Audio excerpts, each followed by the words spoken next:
मैं भी बढ़िया। मेरा नाम विकास। थोड़ा सा मैं अपने बारे में इंट्रोड्यूस करूंगा। मेरा नाम विकास, सब जानते हो।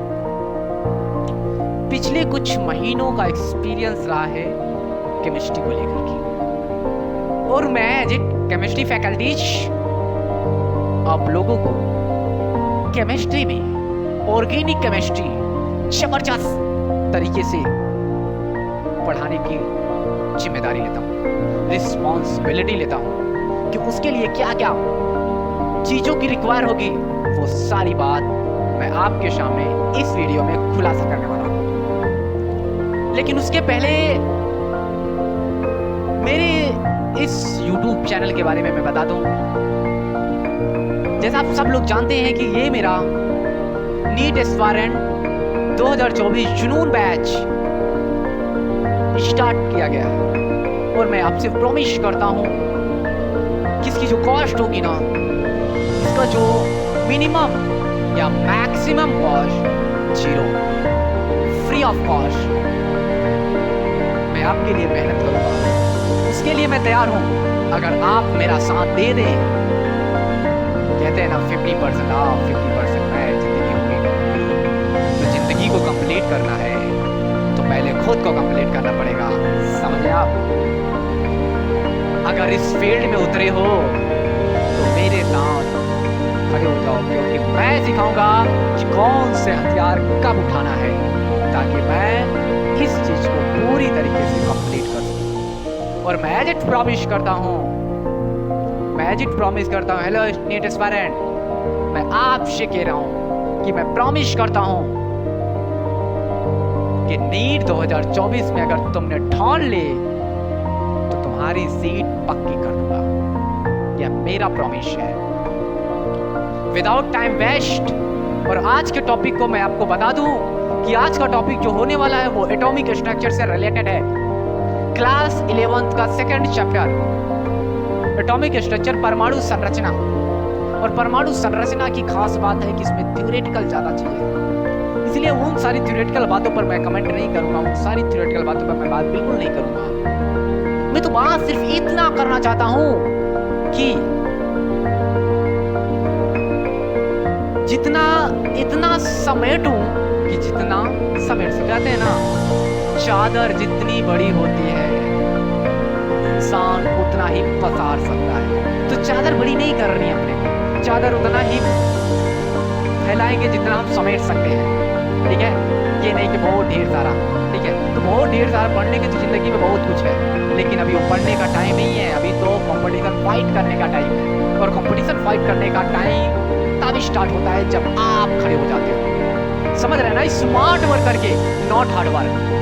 अगर हार्ड वर्क करने से इंसान सब कुछ पा जाता कि समझ संसार में हार्ड वर्क वाले लोग आज दुखी क्यों होते हैं? समस्त लोग आज अपने उस हार्ड वर्क को लेकर के आगे बढ़ते हैं, ठीक है? तो इसी के साथ मैं विकास स्टार्ट करता हूं, और आप सभी का मेरे YouTube चैनल इस जुनून बैच नीट एस्पायरेंट में आपका वेरी वेरी वेलकम है। और आज की class without time waste start कर रहा हूं। Welcome to backs. आज के टॉपिक को मैं बता दूं आपको कि आज का टॉपिक जो होने वाला है वो जे थॉमसन का मॉडल, परमाणु और नाभिक के बारे में बताएंगे अभी तक का। उसके बाद परमाणु और नाभिक में रिलेशन, एटम न्यूक्लियर रिलेशन। उसके बाद सम क्वेश्चन, वही सम क्वेश्चन जो मैं थ्योरी पढ़ाऊंगा उसी को कंसेप्ट वाइज, समझ रहे हैं ना मेरी बात? कंसेप्ट वाइज कैसे बताएंगे उसकी बात मैं कर रहा हूं। उसके बाद रदरफोर्ड का परमाणु मॉडल आएगा, और रदरफोर्ड का परमाणु मॉडल बताने के बाद निष्कर्ष बताऊंगा कि क्या उन्होंने किया। जस्ट लाइक रदरफोर्ड के परमाणु मॉडल में मैं ग्रही मॉडल भी जोड़ूंगा, और ग्रही मॉडल को जोड़ करके एक्सप्लेन करके बताने की मैं पूरी कोशिश करूंगा माय डियर स्टूडेंट। उसके बाद प्रकाश की द्वैती प्रकृति आएगी, और फिर प्लांक का क्वांटम सिद्धांत आएगा। एज इट मैं प्रॉमिस करता हूं कि अगर नियति मेरा साथ दिया, नेचर मेरा साथ दिया, तो आज का टॉपिक आपके थैंक्स से कंप्लीट करूंगा, जस्ट फॉर स्टार्ट। तो पहली बात तो मैं ये बता दूं कि जो परमाणु की अगर मैं बात करूं, छोटे से छोटे कण पार्टिकल से मिलकर बना हुआ, उसके बारे में सबसे पहले डाल्टन नाम का साइंटिस्ट आया, और उन्होंने ये बात बताने की उन्होंने बहुत प्रयास किया कोशिश किया उन्होंने, यहाँ तक कि इस चीज को भी बता दिया माय डियर, उन्होंने तो इस बात को भी बताया, आपको जानकर हैरानी होगी, उन्होंने कहा इस समस्त संसार में परमाणु से छोटा और कोई कण हो ही नहीं सकता। आप सोच सकते हैं, उन्होंने तो 1808 ईस्वी में बताया था इस बात को कि परमाणु से छोटा कोई पार्टिकल नहीं होता है। लेकिन मैं बता दूं, उनका टक्कर लेने के लिए जे थॉमसन और रदरफोर्ड, चैडविक्स, ये ऐसे साइंटिस्ट हैं जिन्होंने इतिहास रच दिया। इन्होंने बताया, जबकि आपको याद होगा, आपने ये 9th क्लास में 10th क्लास में मूव करते समय बहुत कुछ पढ़ा होगा, लेकिन आपको ये भी याद होगा, मैं थोड़ा सा आपके माइंड में रिमाइंड करा दे रहा हूँ और रिवीजन करा दे रहा हूँ कि आपको जरा सा ये भी अंदाजा होगा कि ये जो डाल्टन नाम के साइंटिस्ट थे, सुनहरे अक्षरों में, जी हाँ, सुनहरे अक्षरों में लिख दिया था कि परमाणु, एटम इज नॉट ब्रोकन, यानी एटम यानी परमाणु जो होता है अविभाज्य होता है। एटम अविभाज्य होता है। आप समझ पा रहे हैं?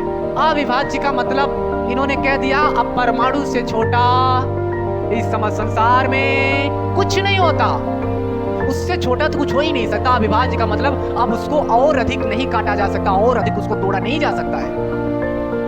लेकिन जानकारी के लिए मैं बता दूं कि इनकी पूरी बाजी को पलट देने वाला main scientist J Thomson, Rutherford और चैडविक आ गए। उन्होंने बताया कि मैं प्रूफ कर सकता हूँ, मैं प्रूफ कर सकता हूँ कि इससे भी छोटा कोई कण है। उन्होंने कहा क्या ही हो सकता है? उन्होंने बताया इलेक्ट्रॉन, प्रोटॉन, न्यूट्रॉन। और एक चीज मैं जानकारी के लिए बता दूं, जे थॉमसन नाम का साइंटिस्ट जो था, उन्होंने इलेक्ट्रॉन के बारे में बताया। जे थॉमसन नाम का साइंटिस्ट जो था माय डियर, उन्होंने इलेक्ट्रॉन के बारे में बताया। और जो रदरफोर्ड नाम का साइंटिस्ट था, रदरफोर्ड, इन्होंने प्रोटॉन के बारे में बताया। और जो चैडविक था, चैडविक नाम तो याद रखना पड़ेगा भाई साहब, चैडविक जो था, उन्होंने न्यूट्रॉन के बारे में बताया। ठीक है, अब इलेक्ट्रॉन को जे थॉमसन ने बताया, इसके चार्ज जितना होता है मैं बता दूं, -1.6 × 10⁻−19 कूलम होता है। और अगर इसके मास की अगर अपन बात करते हैं तो 9.1 × 10⁻−31 kg होता है। अब वहीं पर अच्छा, जे थॉमसन ने ये भी बताया इलेक्ट्रॉन नेगेटिव होता है, इलेक्ट्रॉन पर चार्ज नेगेटिव। इलेक्ट्रॉन और प्रोटॉन में सिर्फ थोड़ा सा ही अंतर है, लेकिन इलेक्ट्रॉन का जो चार्ज होता है ना वो नेगेटिव होता है, और जो प्रोटॉन का चार्ज होता है वो पॉजिटिव होता है। और रही बात अगला, जो ये चैडविक था, चैडविक ने बोला न्यूट्रॉन पर चार्ज क्या ही लेना है, ना पॉजिटिव है तो ना नेगेटिव, होता है तो न्यूट्रल है। ठीक है, तो आइए देख लेते हैं, इन पर भी चार्ज होता है कम से कम +1.9 × 10⁻19 × 10⁻19 कूलम, सिर्फ थोड़ा सा अंतर। और इस पर चार्ज न्यूट्रल होता है, जीरो होता है, उस पर तो कोई चार्ज ही नहीं होता। इस पर जो मास होता है, द्रव्यमान होता है, अगर आप ग्राम में नहीं बताऊंगा, मैं किलोग्राम में ही ले लेता हूँ, -27 का, तो ये होता है 1.672 × 10⁻⁻27 किलोग्राम। अगर ग्राम में लेते तो 24 हो जाता, ठीक है ना। और लगभग यही होता है 1.6729 कर लो × 10⁻⁻27 kg। एजिट मैं आपको एक चीज़ और बता देना चाहता हूँ, जो प्रोटॉन होता है वो नियर अबाउट होता है न्यूट्रॉन के। जो प्रोटॉन का चार्ज होता है माय डियर, जो प्रोटॉन का चार्ज होता है वो न्यूट्रॉन के चार्ज के लगभग बराबर होता है। ऐसा चैडविक और रदरफोर्ड नाम के साइंटिस्ट ने इस बात को प्रूफ ही कर दिया था, बता ही दिया था। ठीक है, ये एक्चुअली में मेरे कहने का मतलब ये बेसिकल बातें हैं, और इस बेसिकल बात को लगभग सभी लोग जानते हैं, मुझे पता है। फिर भी मैं क्यों बताया? क्योंकि मैं रिवीजन करा रहा हूँ आपको, बस याद दिलाने के लिए बता दिया। ठीक है, अच्छा, इसको पोस्ट कीजिए, स्क्रीनशॉट लीजिए, या फिर रोकिए वीडियो को और लिख लीजिए। ठीक है, अभी एंड टू एंड लिखोगे तो आपके ब्रेन में सेट होगा, वरना तो क्या ही क्या। ठीक है, चलिए इसको हटाते भैया। ठीक है, इसको हटा दिया। अभी हमारा टॉपिक स्टार्ट होता है जे थॉमसन। जे थॉमसन की सारी कहानी जे थॉमसन की चलने वाली है। जे थॉमसन ने कहा परमाणु गोलाकार होता है, बात सत्य है, लेकिन उन्होंने ये बताया कि परमाणु गोलाकार होता है, उन्होंने इस तरीके से बोला परमाणु गोलाकार होता है।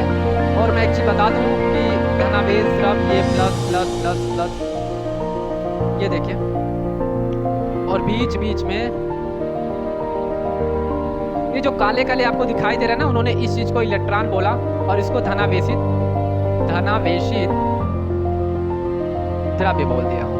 जी हाँ, उन्होंने कहा, जे थॉमसन का जो मॉडल था, उन्होंने कहा परमाणु गोलाकार होता है और परमाणु के अंदर ही इलेक्ट्रॉन धंसे रहते हैं और धनावेशित द्रव्य फैला रहता है। उन्होंने कहा एजेट उसी प्रकार से जिस तरीके से एक तरबूज में उसके काले काले बीज धंसे रहते हैं लाल लाल गुच्छे में। खाया होगा आपने वाटरमेलन, तरबूज का मॉडल भी कह दिया। देख रहे हो कैसे साइंटिस्ट आए और अपनी मनमानी करके चले गए, और हम आप उन्हीं की कहानी लिख रहे हैं, उन्हीं की कहानी को एग्जाम में फोड़ रहे हैं। यही है जज्बात, यही है एक्सपीरियंस, यही है पढ़ने, यही है तरीका। मैंने कल बताया भी था आपको कि हमारी सबकी लाइफ एक साइंस की तरह होती है, जिसमें जितना ज्यादा आप एक्सपेरिमेंट करोगे उतना ही ज्यादा आप अपने आप को बेटर पाओगे, बेस्ट पाओगे। अगर आप अपने आप को बेटर बनाना चाहते हो तो अभी से ही इस बात को याद रखना माय डियर कि अपनी जिंदगी में हमेशा एक्सपेरिमेंट करते रहो। एक्सपेरिमेंट करने का मतलब स्मार्ट वर्क, हार्ड वर्क, इससे आपका कहीं ना कहीं बेनिफिट तो होने ही वाला है। ठीक है, स्टार्ट आगे न्यू। इन्होंने ये बात जब बोल दिया जिस समय कि इलेक्ट्रॉन धंसे रहते हैं, ठीक उसी प्रकार जिस तरीके से वाटरमेलन में, तरबूज में उसके बीज धंसे रहते हैं। ऐसा सुनकर कई लोगों को तो बहुत कुछ लगा, लेकिन इनके निष्कर्ष जो निकला और रदरफोर्ड नाम का साइंटिस्ट ने बताया भैया ऐसा कैसे हो सकता है, अगर आप इलेक्ट्रॉन धंस जाएगा तो ग्रोथ कैसे करेगा। जो समझ संसार भाई हम लोगों की समझ आगे हम बताएंगे, जब बायोलॉजी में डील करेंगे तो एक एक बातें हैं एक दूसरे से बिल्कुल लिंकेड हैं, और उन्हीं लिंकेड चीजों को मैं लिंक्ड करना और ज्यादा लिंक्ड कर दूंगा। तो ये बात को रदरफोर्ड नाम के साइंटिस्ट आया, उन्होंने बताया इनको कि ऐसा नहीं हो सकता है। अगर कोई चीज धंस जाएगी माय डियर, अगर कोई चीज धंस जाएगा तो ग्रोथ कैसे करेगा। जस्ट लाइक टू इमेजिनेशन, आप अपने ब्रेन में थोड़ा सा इमेजिनेशन लगाओ, क्या आंसर मिला आपको, क्या यही था। इसीलिए तो जे थॉमसन के मॉडल को निरस्त कर दिया गया। उसके बाद रदरफोर्ड नाम के वैज्ञानिक ने अपना प्रस्ताव रखा। उन्होंने बताया, उन्होंने जो कहानी इसमें रची बहुत स्पेशल रची। उन्होंने अल्फा कण लिया, अल्फा पार्टिकल लिया और उन्होंने बौछार करा दी। अल्फा कणों की बौछार कराया माय डियर। अल्फा कण की बौछार करा करके उन्होंने उसमें देखा कि यार लगभग सारे कण सीधे निकल जा रहे थे, कुछ कण ऐसे थे जो 90 एंगल पर मूव कर पा रहे थे, और एक कण उसमें से ऐसा था जो जिस मार्ग पर जाता था सेंटर से टकराकर सीधा वापस लौट आता था। अब रियल देखना चाहते हो, ऐसे कुछ इस तरीके का था, मुझे भी याद नहीं लगता है, फिर भी मैं बता रहा हूँ, देखिए ध्यान दीजिएगा। मान लीजिए ये आप सपोज दैट कीजिएगा ये एटम है, परमाणु है, और परमाणु में उन्होंने क्या किया, अल्फा कण लगा दिया। अल्फा कण की क्या किया उन्होंने, अल्फा कण का बौछार करा दिया। जब उन्होंने माय डियर जब उन्होंने अल्फा कण की बौछार कराई इस तरीके से, तो उन्होंने देखा कि समस्त कण, यहाँ पर मैं बना दूं, देखिएगा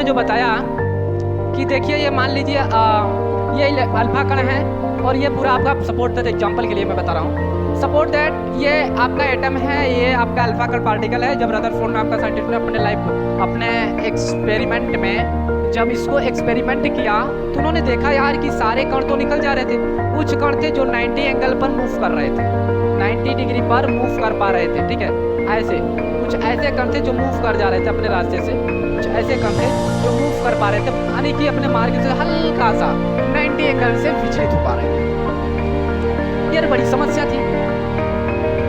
इससे क्या आप अपने दिमाग में सोचो, मान लीजिए एक मैंने परमाणु लिया, उसमें अल्फा कण की बौछार करा दिया, ठीक है, और मैं देख रहा हूँ कि सारे अल्फा कण सीधे निकल जाते हैं, कुछ अल्फा कण से अपने मार्ग से 90 एंगल पर विचलित होता रहता है।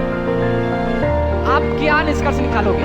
ईमानदारी से बताना, आप क्या निष्कर्ष निकालोगे इस पॉइंट ऑफ व्यू से?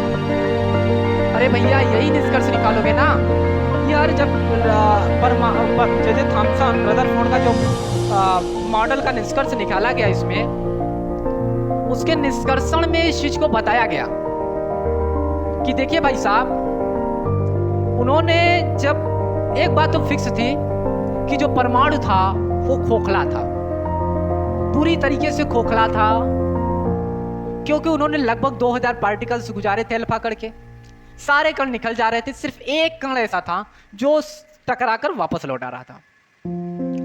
उन्होंने कहा भाई बीच में ऐसा कुछ ना कुछ है, सारा भाग खाली है, बीच में कुछ है, और उसी बीच वाले भाग को उन्होंने कहा यही क्या है, उसी को उन्होंने, उसी सेंटर को उन्होंने नाभिक बोला।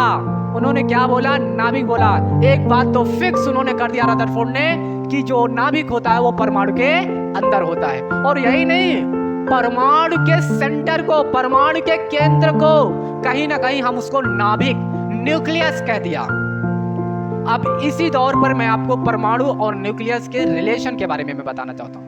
आपने एक बात तो सीख लिया, परमाणु बहुत छोटा होता है, और परमाणु के अंदर ही रदरफोर्ड ने यह भी प्रूफ कर दिया कि उसके अंदर नाभिक भी होता है। अब क्या आप ये नहीं जानना चाहोगे कि यार ये तो मान लीजिए परमाणु है, मैं कह रहा हूं ये नहीं है, मैं दिखाने के लिए आपको बोल रहा हूं, परमाणु तो इतना सा है, आपको दिखाई नहीं दे रहा हो, यहाँ पर मैंने लिखा हूं, मैंने पहले शुरू बता दिया था, सरसों का दाना लीजिएगा एग्जाम्पल फॉर्म में और उसको टुकड़ा करते चले जाओ, इतना छोटा, इतना छोटा, इतना छोटा कि